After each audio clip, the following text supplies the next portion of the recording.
volonté, celle de voir naître dans la galaxie des médias une nouvelle radio.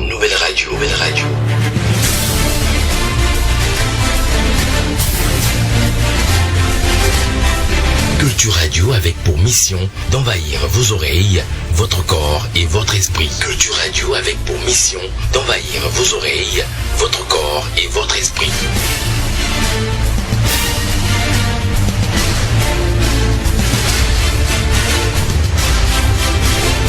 Et quand la cloche sonne, c'est le signal de la culturelle des radios. Enfin, un vaisseau spatial qui vous fera visiter tous les chapitres de la vie.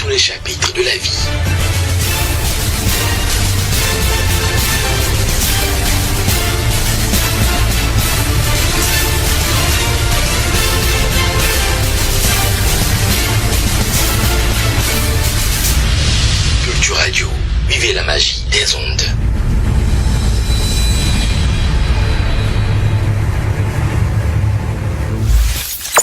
L'hégémonie du digital sur tous les secteurs d'activité est remarquable et croissante avec un potentiel économique très dense. Sur cette réalité, l'émission spéciale de Culture Radio TV de ce vendredi 8 avril 2022 vous offre le thème « Que signifie aujourd'hui gagner de l'argent dans le digital pour les musiques africaines ? Quelles sont les best practices ?» Pour en débattre, 5 éminents experts du digital s'invitent sur le direct de notre page Facebook et notre chaîne YouTube, à savoir Eric Agondi-Rossou, responsable de Headline Group, un cabinet d'ingénierie informatique. Ibrahima Khan, consultant S-Country Manager pour Digital Vigo au Sénégal. Meru Diang, label manager à Believe Africa. Kojo Nguema, CEO de DBM TV et de la Nouvelle Donne Musique. Et Vincent Lagouette, CEO Sound Agence africaine de talent et contenu. Vivons ensemble ce moment idéal du direct sur notre page Facebook Culture Radio TV et YouTube ce vendredi 8 avril 2022 à 18h pour plus de rayonnement des musiques africaines. Bonjour à toutes et à tous et bienvenue à votre rendez-vous spécial du vendredi. L'hégémonie du digital sur tous les secteurs d'activité est remarquable depuis plusieurs années et ne cesse de prendre d'ampleur. Les enjeux économiques et afférents sont majeurs et exposent des opportunités, de nouvelles pratiques et également probablement, je dirais, une importante manne financière au profit de divers acteurs. Ainsi, la filière musique via tous les États du monde n'échappe à l'emprise du digital. Quelle dynamique sur le continent noir, ayant vu l'importance du creuset et surtout de creuser la préoccupation. Culture Radio TV décide de la discussion de ce jour, 8 avril 2022. C'est autour du thème « Que signifie aujourd'hui gagner de l'argent dans le digital pour les musiques africaines ?» Quelles sont les best practices que nous avons donc convié nos experts. Ils sont 5 barons présents de la filière musique africaine en ligne. Il y en a 2 qui sont ici en studio avec nous, 2 Béninois qui font tabac, qui sont, je dirais, des figures de proue donc dans la discussion quand on parle de la musique en ligne. Eric Agondi-Rossou, responsable de Headline Group, un cabinet d'ingénierie informatique. Bonsoir. Bonsoir. On a également Kojo Nguema, CEO qui est l'équivalent de président directeur général de DBM TV et de Nouvelle Donne Musique. Bonsoir Monsieur Nguema. Bonsoir. On a en ligne depuis l'extérieur, je dirais au cœur de l'Afrique, Ibrahima Khan, Mr. No Name, auteur-compositeur, CEO, donc je dirais PDG de Talma et co-initiateur de Zikizen. Il est avec nous en ligne. Bonsoir Monsieur Khan. Nous avons également Meru Dieng de label, qui est label manager à Believe Africa, qui intervient en ligne. Et enfin, Vincent Lagouette, qui est CEO, président directeur général de Sound Agence africaine de talent et contenu. Tous, donc, les 3 en ligne de différents comptes d'intérêt. Chers invités, vous qui êtes ici également avec nous en studio, bienvenue. Nous sommes très honorés de votre présence et donc de vous recevoir sur Culture Radio. Merci de vous être rendu disponible pour cette émission. C'est nous. J'anime cette émission, Romaric Monchibi, avec Mohamed Amoussa. Et nous partons directement au Sénégal où se trouve actuellement Vincent Laguette pour dire qu'en réalité l'épopée de la musique en ligne a démarré en 1990, notamment avec l'expérience des étudiants de l'université Santa Cruz de Californie qui ont essayé de mettre la première ou les premières musiques en ligne. Suivra ensuite l'époque de Napster qui se laissera suicider par la vague et surtout la dynamique des majors, Sony, BMG, Universal, qui se sont également mis dans la danse. En 2000, on se situe donc à cette époque. Et donc, généralement, à partir de 2000 jusqu'à 2022, on reste au cœur, donc, et surtout dans la ferveur du digital. Pour vous, qui êtes un grand du domaine du digital, parce que vous êtes en Afrique il y a très longtemps, vous faites la promotion de la musique africaine. Quelle appréhension avez-vous, Vincent Laguette, du digital? Bonjour. Donc, et pour faire un peu comme vous, en repartant à la fin du siècle dernier, moi, l'appréhension que j'en ai eue, ça a été la fin de la cassette, qui au Sénégal était notre meilleur moyen de gagner de l'argent. Et ensuite, en Europe, étant camarade de MC Solar, ça a été le piratage sur les torrents d'un de nos albums, très certainement par un acteur de la filière musicale. Donc, en quelques heures, nous avions écoulé sur ce torrent 300 000 copies d'un nouvel album qui était censé sortir la semaine suivante. Donc ça a été mes premiers contacts avec le digital. Alors, vous y êtes resté accroché, toujours dans l'apport de solutions nouvelles, parce que l'industrie du disque et surtout le support physique a connu, je dirais, son déclin.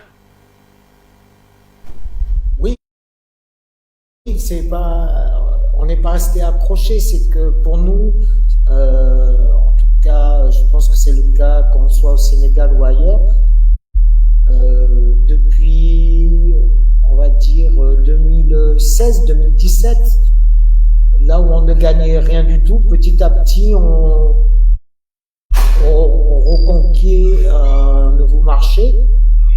Et on gagne petit à petit quelques centaines d'euros qu'on espère transformer en fleuves et rivières plus costauds. Donc, on a appris avec le développement de YouTube, avec l'arrivée plus récente de plateformes comme TikTok, comme Google Play, qui nous permettent de structurer un marketing digital de proximité, donc de mieux toucher nos populations locales, sachant que nous, petits opérateurs en Afrique, nous avons du mal à taper directement les programmateurs et les décideurs de grandes plateformes comme Deezer, Spotify ou Apple Music. Pour ce faire, peut-être, il faut des acteurs et des opérateurs plus importants que nous.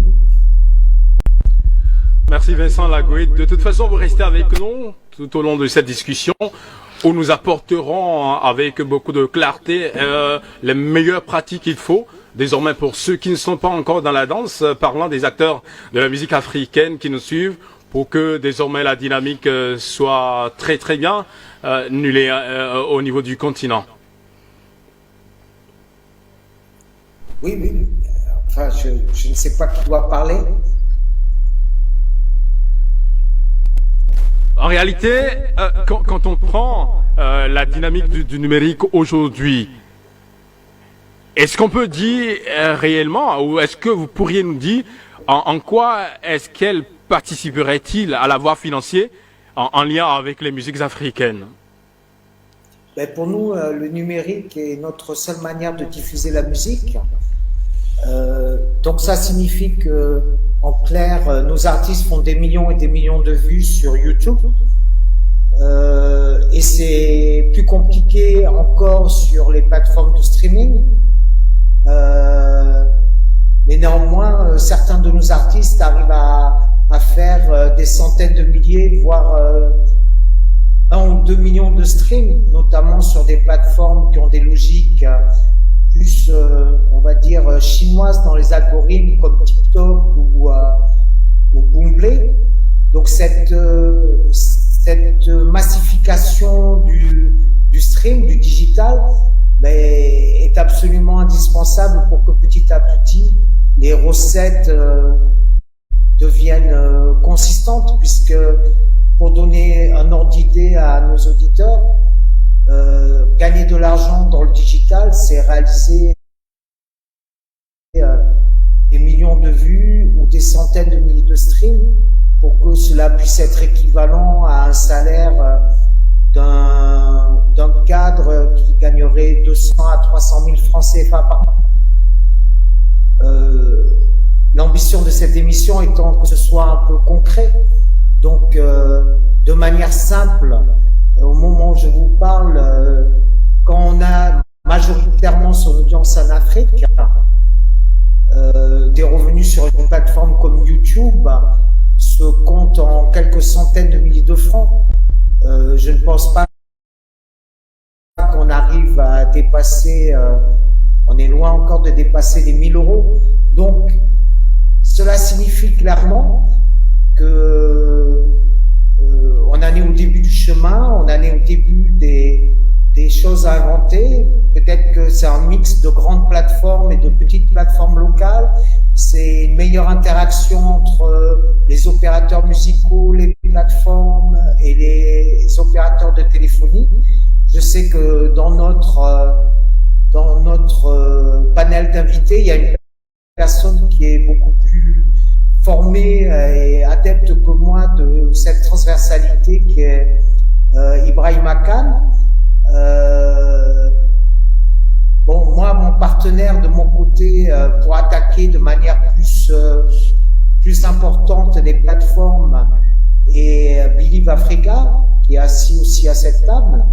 Et donc moi, je compte comme étant un consultant auprès de labels indépendants sur Believe Africa pour mieux me représenter auprès des algorithmes, pour mieux me représenter auprès des playlists, auprès des web médias, pour me permettre de véritablement être plus présent chez iTunes, chez Spotify, chez Deezer. Donc ça, c'est plus leur job que le mien, puisqu'à l'heure actuelle, malheureusement, de mon côté, au niveau de mon équipe, nous n'avons pas les compétences pour devenir des ambassadeurs auprès de ces playlists.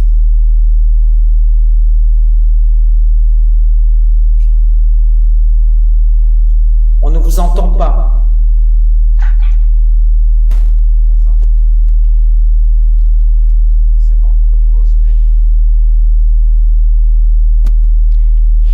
Alors Vincent, à vous en croire, on dirait que l'Afrique n'est pas un marché propice pour la digitalisation de la musique. Selon une étude du cabinet en Afrique du Sud, le secteur de la digitalisation devrait générer en 2022 plus de 50,8 millions de dollars, ce qui est important vraiment. Est-ce à dire que l'Afrique n'est pas encore le marché vraiment propice pour la digitalisation ou bien le streaming? Non, ce n'est pas du tout ce que je veux dire. Je dis juste qu'on en est au début. Ce que je veux dire par là, c'est que l'Afrique est tout à fait propice, mais en clair, juste pour vous donner un ordre d'idée, vous prenez des groupes de K-pop coréennes, en 48 heures, ils sont capables d'atteindre des 200 millions de streams en l'espace de 48 heures. Les grosses franchises musicales que peuvent être des Beyoncé, des Jay-Z, des Doja Cat, des choses comme ça, qui sont des grandes marques et qui se conçoivent comme des marques. Mais en 12 mois, peuvent réaliser 1 milliard de streams. Donc moi, je vous dis juste que on est en train de digérer et de mieux développer cette manière de procéder. Moi, tous les managers avec lesquels je suis, ou les labels indépendants, même si on est des artisans, on manque de compétences. On n'est pas équipé localement pour faire face à un marché qui demande de plus en plus de connaissances technologiques, où il faudrait qu'on soit des ingénieurs pour s'en sortir. En clair, toutes les playlists que vous voyez sont faites par des algorithmes, sont manipulables par des bots qui vont augmenter les clics, etc. Donc, en clair, la musique, c'est un créatif dans un studio, c'est une affaire de mélodie, de lyrics, de créer des hooks, des parties mémorables qui font que les gens vont avoir envie de chanter sous leur douche. Mais c'est aussi de la haute technologie, du digital, un business d'ingénieurs, et d'ailleurs les majeures compagnies ne s'y trompent pas en rachetant à tour de bras des startups qui spécialisées dans l'intelligence artificielle, qui spécialisées dans le big data, etc. Ce n'est pas un hasard si... Justement, oui, parce qu'on parle d'ingénierie, nous avons en studio ici avec nous, on reviendra à vous, Eric Agondi-Rosso, qui est responsable de Redline Group, un cabinet d'ingénierie informatique. Vous êtes Eric Agondi-Rosso. Dans la pré-disponibilité du contenu, je veux parler surtout du volet commercial. Alors aujourd'hui, quand on discute de la mise en ligne de la musique, surtout à l'ère du numérique, quel est le lien qu'on pourrait faire avec vos qualifications? Okay, merci. Redlines Group accompagne les entreprises dans la digitalisation, dans la transformation.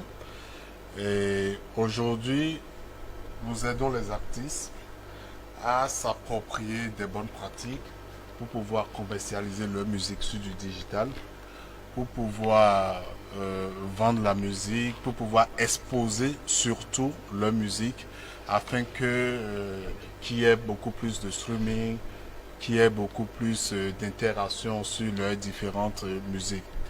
Et aujourd'hui, nous apportons aussi un média qui peut aider ces artistes à mettre en lumière leur œuvre, afin qu'il y ait beaucoup plus d'interaction sur leur œuvre, pour qu'au niveau des grandes plateformes comme YouTube, Spotify et Deezer, qu'il y ait assez de streaming.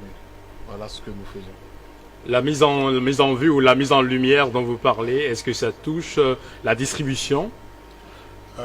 Pour qu'un artiste soit bien distribué, pour que le produit d'un artiste atteigne la grande masse, il faut d'abord la communication. Je peux faire la meilleure musique du monde, d'accord, mais quand je reste chez moi, personne ne va écouter cette musique. Donc, nous, grâce à nos différents médias, nous communiquons toujours sur du digital pour permettre aux artistes de mettre de la lumière sur leur musique. Voilà. Donc après vous, il y a le diffuseur. Oui. Un peu comme M. Kodjo Hungbeme qui est avec nous. Bien sûr, bonsoir M. Kodjo Hungbeme, une fois encore. Bonsoir. Alors, vous êtes le CEO de DBM TV et de Nouvelle Donne Music. On vous présente dans la production via votre label Nouvelle Donne, avec un confort de diffusion par le truchement de Digital Black Music DBM TV. Alors, est-ce que pour vous, le numérique ou le digital a un intérêt? Je pense que oui, parce que en 2022, quelqu'un qui dit que le digital n'a pas d'intérêt serait une grave erreur. Voilà. Quand vous voyez un petit peu l'état du marché mondial, parce que je ne pense pas qu'on puisse dissocier le marché africain au reste du monde, quand on parle de digitalisation, il n'y a plus de frontières. D'accord? Et donc, par rapport à nous, notre métier, déjà, mon premier métier qui est producteur, détecteur de talent, j'ai subi la crise, justement cette crise liée à la digitalisation du passage du physique en 2001, où à partir de 2006-2007, on a complètement perdu les ventes physiques. Et puis l'industrie était complètement à l'agonie jusqu'en 2009-2010 avec l'avènement réel du digital. Quand on parle de digital dans la musique, aujourd'hui, c'est essentiellement le streaming. Parce que... Et où est-ce que vous mettez le téléchargement? Le téléchargement représente peut-être 20% des revenus du digital en musique. Ouais. Si vous regardez les chiffres un peu du SNEP, en 2019, le streaming représentait 50% de consommation de la musique en termes de revenus, plus 20 points pour comment on appelle ça, le téléchargement. Et aujourd'hui, la proportion est encore plus élevée. Alors qu'en 2021, 97% de la consommation ou des revenus de la musique était exclusivement musicale. Au jour d'aujourd'hui, on est passé des chiffres que j'ai regardés récemment en 2001 avec un chiffre d'affaires mondial de 23 milliards de dollars de revenus. En 2009, on était à 16 milliards, donc on a perdu quasiment 40%. Et actuellement, on est remonté à 20 milliards de revenus mondiaux. Tout à l'heure, vous avez dit qu'en Afrique du Sud, leurs statistiques parlaient de 53 millions de dollars sur 20 milliards. C'est-à-dire que l'Afrique, dans ce concert, ne représente même pas, combien, 5% du marché mondial. Et dans ce cas-là, je pense qu'il faut se poser les vraies questions. Voilà. Je pense que ce n'est pas une question d'algorithme. De ma petite expérience, je pense que le problème en Afrique, c'est que nous n'avons pas de marché digital en tant que tel, parce que les plateformes de streaming, notamment américaines comme Spotify, ne voient pas d'intérêt pour venir investir sur le continent, donc ils ne sont pas présents. Deezer essaye, mais en vérité, ils ne s'installent pas, parce que qu'est-ce qu'on appelle un marché? Un marché, c'est l'offre et la demande. Pour qu'il y ait une offre, il y a une forte demande, mais il n'y a pas d'offre, parce que les structures qui peuvent offrir la possibilité justement de streamer ne viennent pas s'installer. Alors qu'ils devraient s'installer, créer des offres, donc en concert avec les opérateurs téléphoniques, accompagnés d'un encadrement avec l'État, les États, parce que l'Afrique c'est beaucoup de pays, oui. Et je m'appuie sur le modèle en France, dans les années justement 2006-2007, où les majors se cassaient la gueule justement parce que le digital était en plein avènement. L'État a pris des décisions fortes. Ces décisions fortes, dans un premier temps, c'était déjà de sortir des décrets avec des codes anti-piraterie. Napster, qui en 2001 offrait la musique gratuitement via ses plateformes, a été contraint de se mettre à jour avec les producteurs, donc les majors, pour payer des droits et mettre en place des offres payantes. Et je parle de l'accompagnement de l'État parce que c'est eux qui peuvent restreindre les consommateurs à ne plus aller consommer la musique gratuitement, à pirater, etc. Sans ça, rien n'est possible. Et au départ, le streaming, la consommation n'était pas payante, elle était gratuite.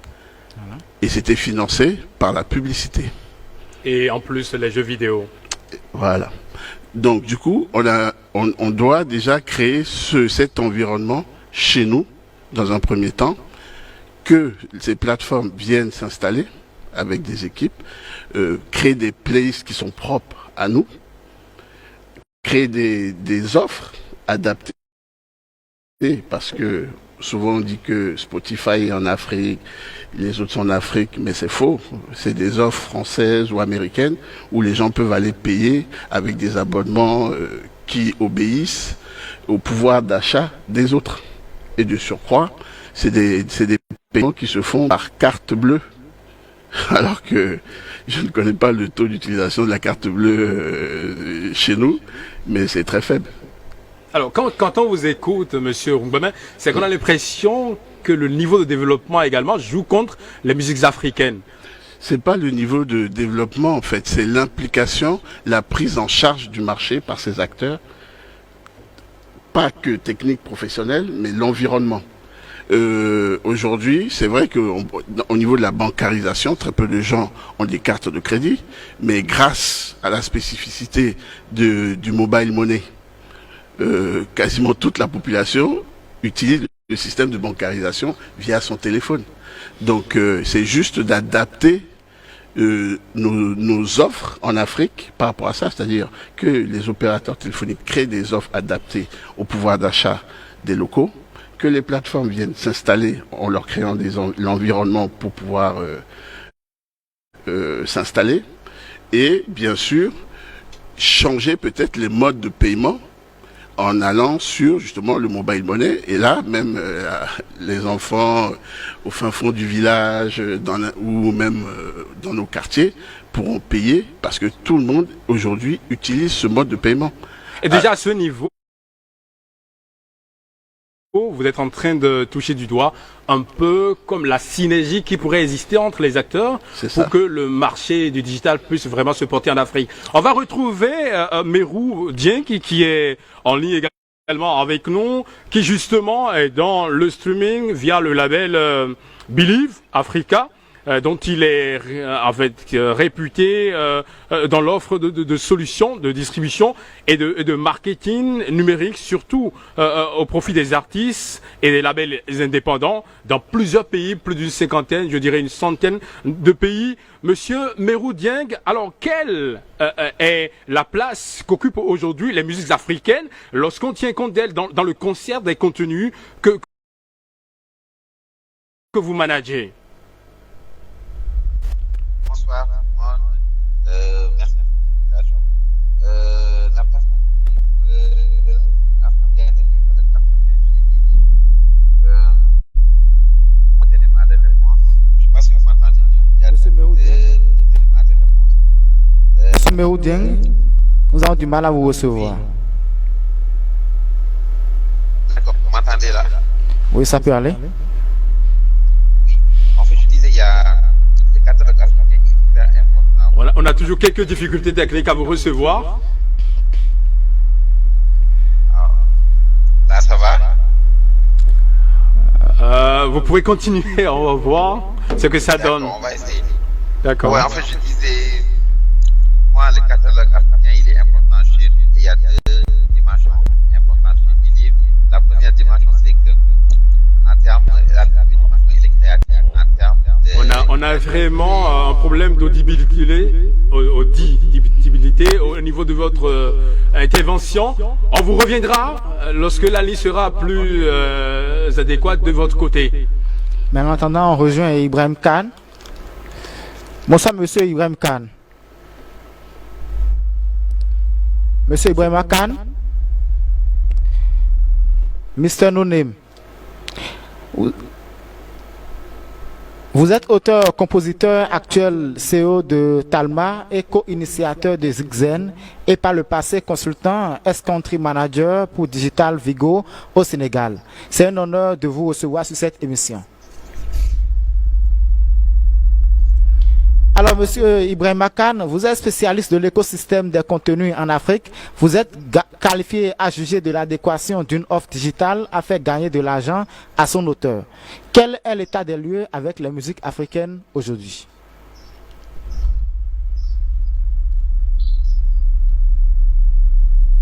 On a toujours des difficultés donc à recevoir aussi ici en studio, M. Ibrahima Kane. On reviendra, puisqu'on y était déjà dans la discussion, avec Vincent Lagouette, le temps que nos invités en studio se préparent à poursuivre la discussion.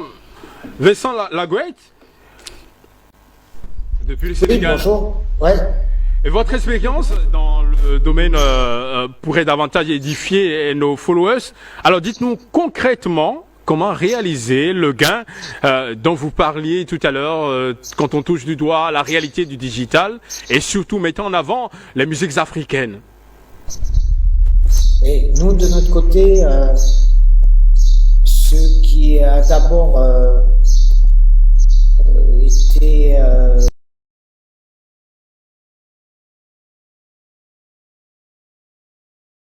On n'a pas eu les résultats escomptés parce que nous n'avons pas la même notoriété d'abord comme des plateformes comme Deezer, d'accord, Deezer, Spotify, et nous n'avons pas aussi forcément les mêmes technologies, les mêmes algorithmes qu'eux.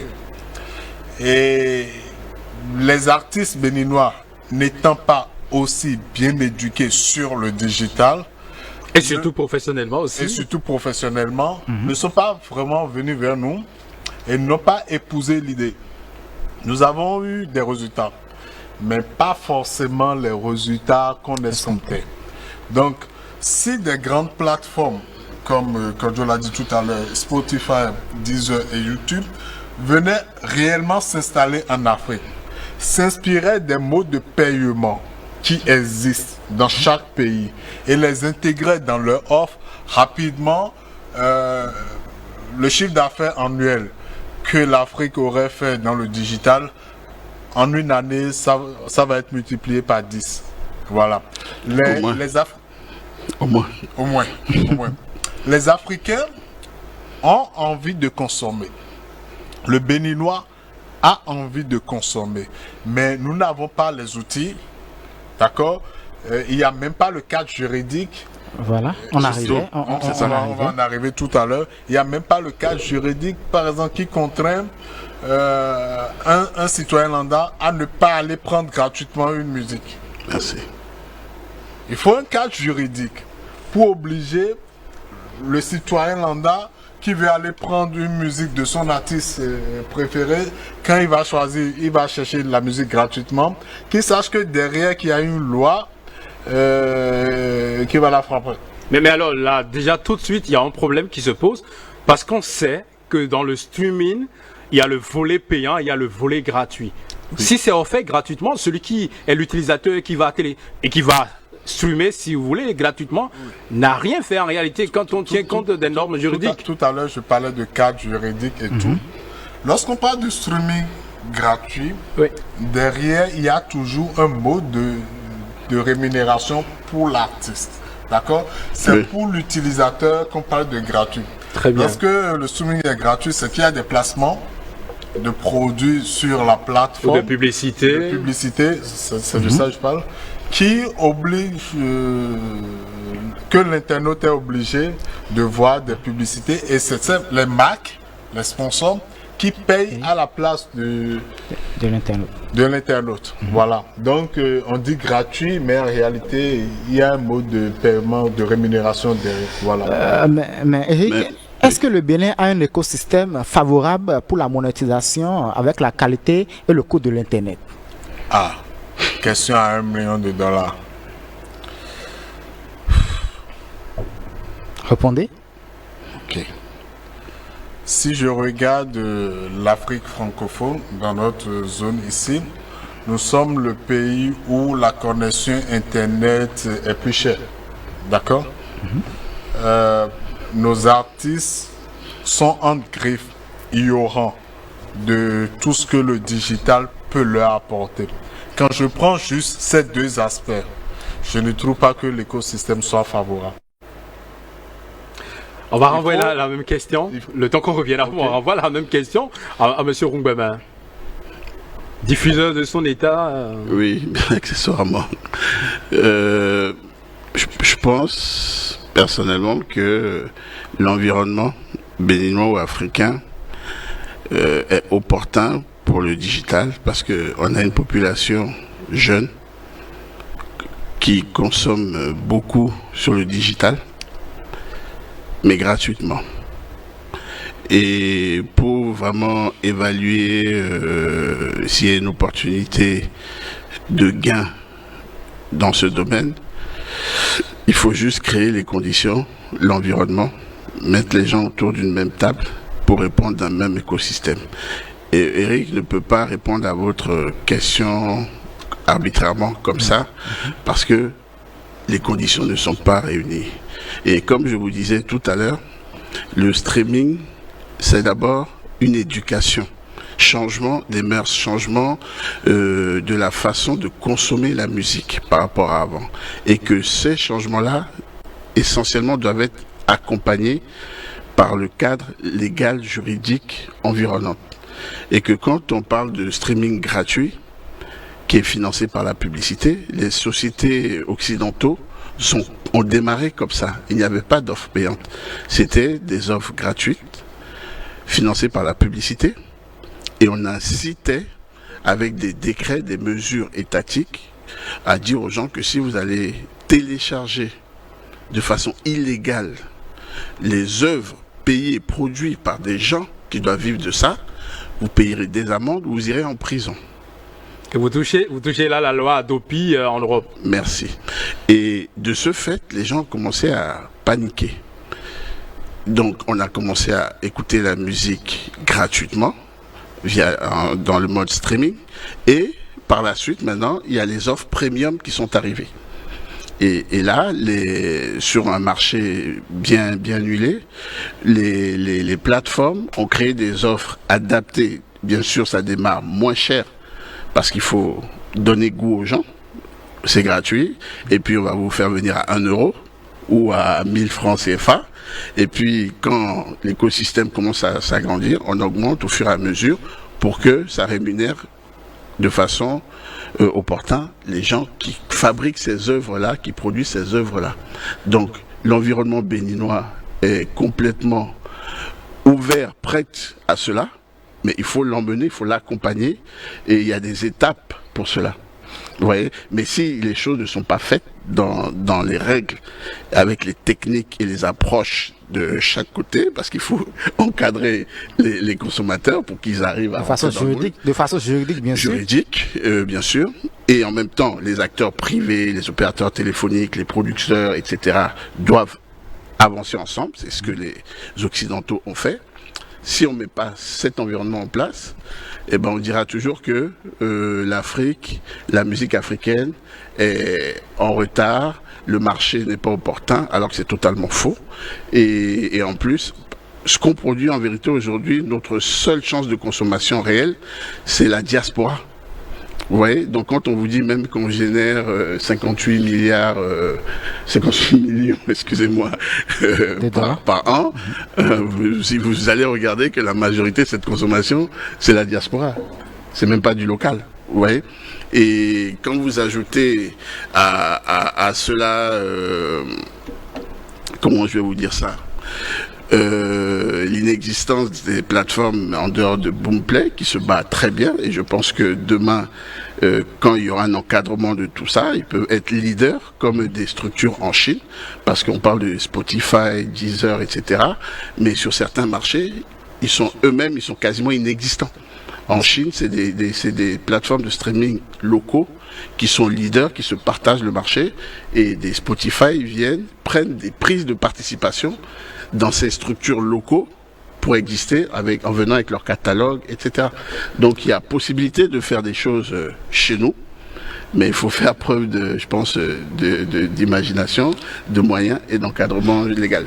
Alors, pour vous qui êtes propriétaire d'une chaîne de télé, bien sûr, d'une plateforme de diffusion, dans un environnement concurrentiel avec la présence de YouTube, alors comment les plateformes de streaming arrivent à s'imposer? J'ai pas bien compris la question. Alors déjà, on a les grosses cylindrées, telles que vous l'avez dit tout à l'heure, mais vous aussi, vous faites partie de cette partie. Oui. Comment vous arrivez à vous imposer dans un environnement concurrentiel? Bon, déjà, nous, on a pu s'imposer dans un environnement concurrentiel par la spécificité de notre programmation. On est parti sur un marché de niche qui est la culture, la musique afro-urbain, qui est un segment porteur sur le continent. De plus, par rapport à d'autres médias, on a essayé de créer une relation de proximité. C'est-à-dire qu'on n'a pas commencé à jouer les grosses machines qu'on peut trouver partout, mais on a essayé de donner de la visibilité aux stars locaux. C'est-à-dire, dans chaque pays, il y a des artistes qui n'arrivent pas à faire une carrière internationale, mais qui sont très puissants localement. Et ben, on a essayé de construire une programmation autour de ces stars locaux. Et sur cela, derrière, après, bien sûr, on rajoute les grosses machines, les Davido, tout ce qu'on veut là. Et derrière ça, maintenant, le digital a joué un rôle très important pour nous, parce que, je dirais, très important dans la visibilité, pas dans la monétisation, mais dans la visibilité. C'est-à-dire que, entre le moment où on a lancé notre chaîne de télé jusqu'à aujourd'hui, nous n'avons jamais fait une communication BTL, c'est-à-dire terrain, de proximité, flyers, affichage qui coûte très cher. On n'a pas les moyens. Mais par contre, on sait qu'avec Facebook, Twitter, Instagram, etc., avec un peu de boost, et surtout la qualité de nos visuels, de ce qu'on propose, etc., on a attiré beaucoup de fans. Et ça a tellement monté la marque en très peu de temps que je ne sais pas si vous connaissez l'histoire, mais on a été la concurrence a tremblé grâce. Vous avez disparu totalement Pas totalement. On a disparu de Canal+. C'est l'autre côté. De Canal+. Enfin, en tout cas, du principal diffuseur média sur l'Afrique. Et bien là, on parle bien évidemment de Digital Black Music, DBM. Ouais, c'est ça. Donc vous voyez la puissance du digital, parce qu'on n'a eu aucun autre vecteur de communication que le digital, et ça nous a mis très très fortement à côté du leader historique. Ouais, donc le digital aujourd'hui est même selon moi très très important, même dans les médias. Et après la différence, comme vous demandez par rapport aux grosses machines comme YouTube, etc., elle viendra surtout par la création de contenus qui nous sont propres. C'est-à-dire qu'on produit des émissions, on produit des contenus qu'on peut diffuser exclusivement sur nos médias. Donc si les gens veulent vraiment avoir accès à cela, ils vont d'abord venir chez nous parce qu'on diffusera en exclusivité sur nos antennes avant de rendre ça disponible sur justement ces plateformes génériques. Ouais. Alors c'est un ensemble d'acteurs qui opèrent dans le digital, et à côté de vous on a votre confrère, je dirais compère, votre collègue Eric Agondi-Rossou, qui en réalité, sans son travail de peaufinement de ce que propose donc l'artiste ou les artistes, vous ne pourrez pas continuer votre travail. Je lui demanderai alors qu'est-ce qu'il faut faire réellement pour qu'il y ait gain des musiques africaines au profit de nos artistes. Ok. Comme Kojo l'a dit tout à l'heure, outre l'environnement juridique, il faut assainir. Oui. Outre l'environnement juridique, il faut que les artistes eux-mêmes soient présents sur le digital. En quoi faisant? Ok. La communication aujourd'hui, quand je sors n'importe quel produit, même quand je suis un vendeur de pain, pour que les gens viennent acheter mon pain, je dois communiquer parce que peut-être dans la maison d'à côté, il y a encore un autre vendeur de pain. D'accord. Donc quand vous êtes artiste aujourd'hui et que vous voulez gagner de l'argent, sachant que plus de 50% des revenus sur le plan mondial dans l'industrie de la musique proviennent du digital, il faut forcément communiquer. C'est là où par exemple Mayaditi, qui est mon média au Bénin, devient leader en se positionnant sur cette niche-là de communication pour les artistes, et avec une ligne éditoriale assez un peu pointue. Je ne sais pas si vous connaissez. Bien sûr. Et il faut que les artistes soient éduqués et sachent qu'il faut forcément communiquer sur chaque produit, sur chaque sortie. Il faut que eux-mêmes ils soient présents, parce qu'un artiste que quand je vais sur Facebook, je ne le vois pas, Instagram, il n'a peut-être pas un compte YouTube. Comment vous voulez qu'il gagne de l'argent sur du digital? Mais alors vous indexez le rôle du manager? Non. Tout le staff. Artiste. Okay, tout le je staff, ne parle pas du manager. Voilà. Ce n'est pas forcément le rôle du manager. D'accord? C'est tout un staff qui fait ça. Donc, mais moi, j'indexe directement l'artiste, d'accord, qui doit créer autour de lui un staff pour lui permettre d'atteindre ses objectifs. Mais est-ce qu'ils ont tous cette éducation de pouvoir mettre en place un staff? D'éducation. Et tout à l'heure, quand je parlais quand vous m'avez posé la question pour savoir si l'environnement était propice, moi, j'énumérais les conditions pour qu'on parle après de flux financiers, pour qu'on parle de rentabilité. Il faut que ces conditions-là existent d'abord. Et parmi ces conditions, il y a l'éducation des artistes. Il faut que les artistes soient au courant que quand je sors un produit, je sors une chanson, je dois communiquer. Et aujourd'hui, le meilleur moyen et moins coûteux pour communiquer, c'est le digital. Voilà.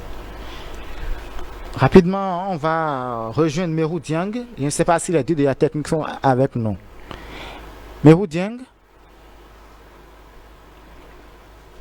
Alors, en attendant de reprendre Merou Dieng, nous allons toujours continuer avec Kodio Hungbeme.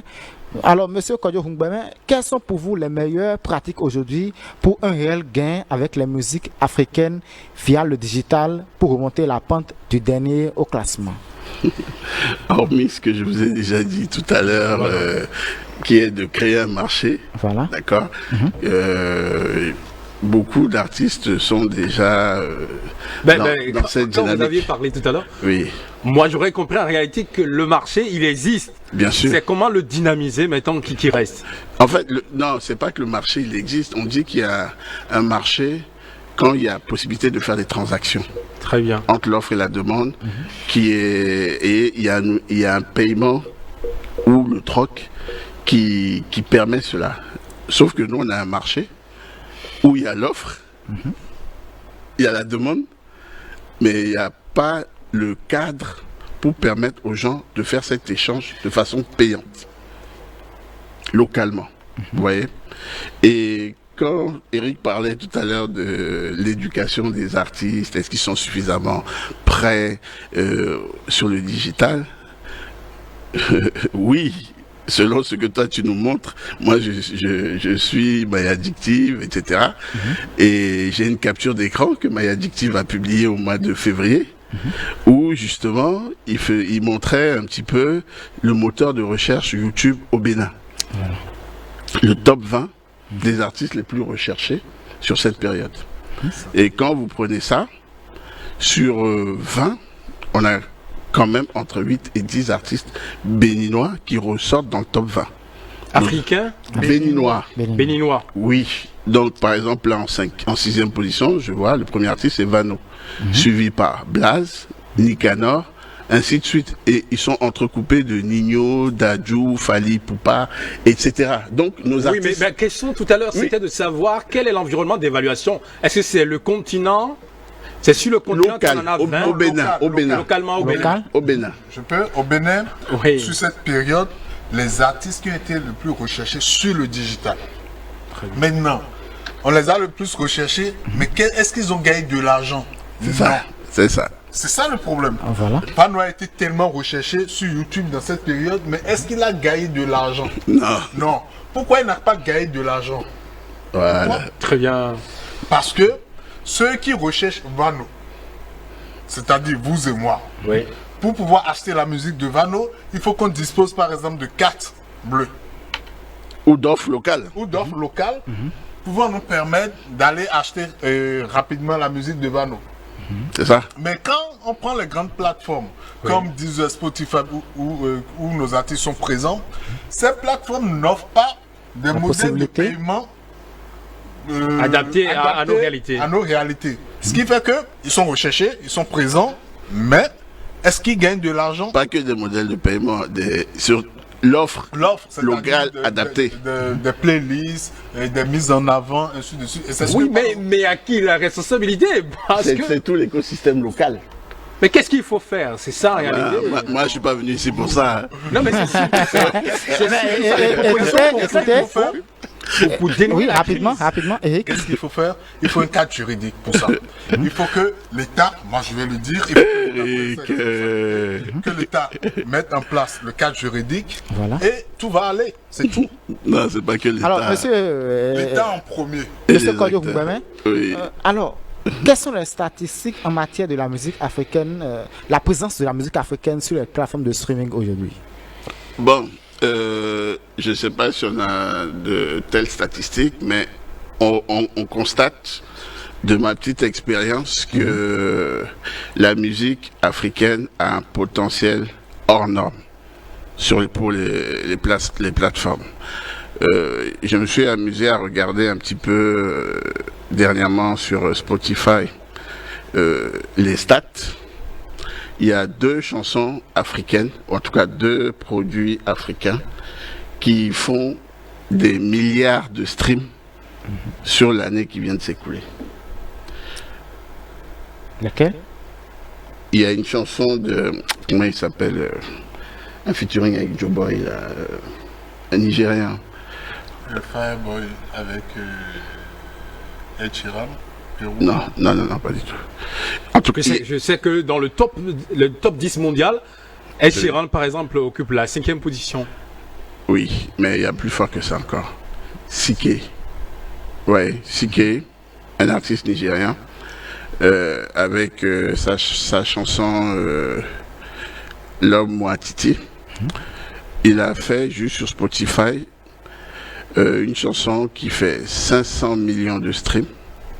Cette même chanson a été remixée au moins 10 fois.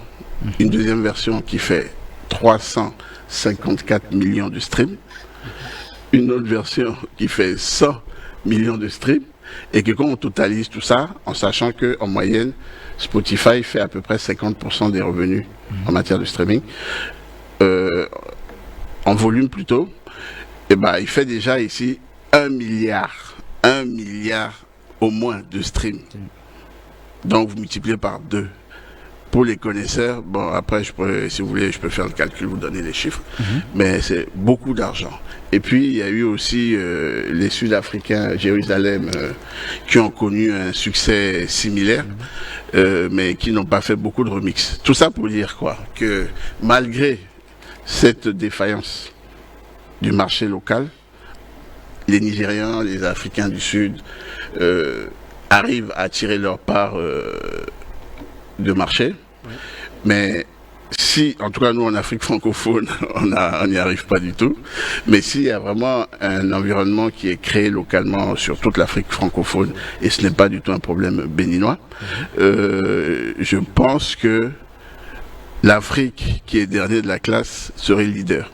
Et j'ai un ami qui avait dit ça dernièrement, qui était chez Universal, qui avait eu accès aux statistiques, qui disait que ces dernières années, l'Amérique latine est devenue le marché le plus porteur. Ouais. Avec 31,1% de croissance. Vous voyez, et parce que ils ont eu un cadre qui a été mis en place, etc.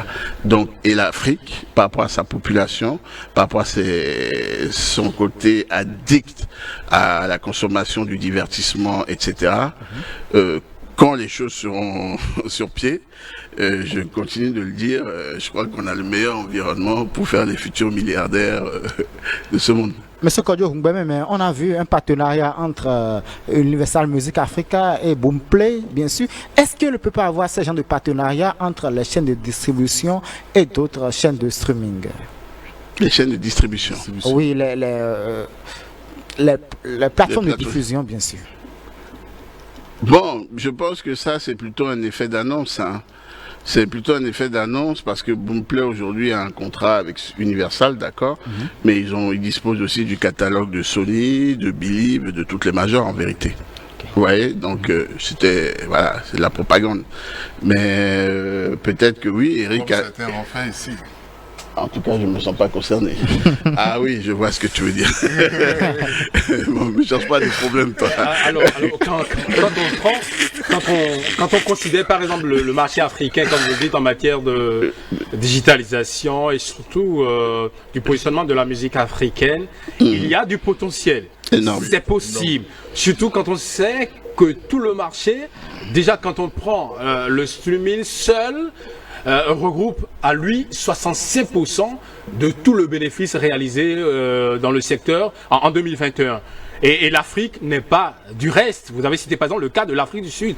Alors, vous aviez commencé à dire concrètement ce à quoi il faut passer, surtout quand on prend l'État qui est garant de l'ordre public et tout ça, en parlant de l'installation du cadre juridique qu'il faut. Quels sont les autres instruments qu'il faut aux mains des acteurs pour qu'effectivement le digital porte le bonheur des Africains? Il faut les sensibiliser. Au-delà du rôle de l'État à mettre en place le cadre juridique, on ne va pas trop aller en profondeur dans les détails. Il faut sensibiliser les différents acteurs, mais ce n'est pas le fait de faire des milliers de forums, symposiums, ça ne va rien changer. D'accord? Il faut aller leur montrer les résultats probants comme ça. Et quels sont ces résultats en réalité? Comme Siké par exemple, qui vient de faire 1 milliard et que quand on calcule en monétisation, ça lui fait environ tel nombre de millions de dollars. Et que toi, artiste, tu es aussi autant talentueux que lui, que ta musique est jouée partout, dans toutes les localités de ton pays, mais que tu n'arrives pas à bénéficier de 1 000 $ en monétisation. C'est à ça qu'il faut venir. Et je pense qu'il faut sensibiliser Mais aussi. Eric, est-ce que vous ne pensez pas que vous êtes pointé du doigt dans cette affaire? Déjà, quand on juge que vous êtes un peu cher, quand on se rapproche de vous pour vos services. Ah bon? Renseigne-nous. Informez-moi. Alors, parce qu'on a eu à apprendre que déjà, quand on se rapproche pour les services de Mayadditif, c'est que vous êtes un peu cher. Qu'est-ce qui justifie cela, si vous le voulez? Ça, c'est une colle, ça. Mayadditif est une entreprise commerciale, une entreprise de service, d'accord, et qui a fait un travail qui le positionne un peu aujourd'hui comme le leader de la communication digitale au Bénin dans le domaine du divertissement. Et quand vous avez une entreprise, il y a des charges qui sont là, il y a un personnel, il y a les impôts. D'abord, nous sommes une entreprise légale qui paye correctement ses impôts. Donc, nous offrons des services pour les artistes, pour des entreprises, parce qu'au-delà des artistes, nous offrons des services pour des entreprises et autres. Et nous avons une grille tarifaire. Rien de plus.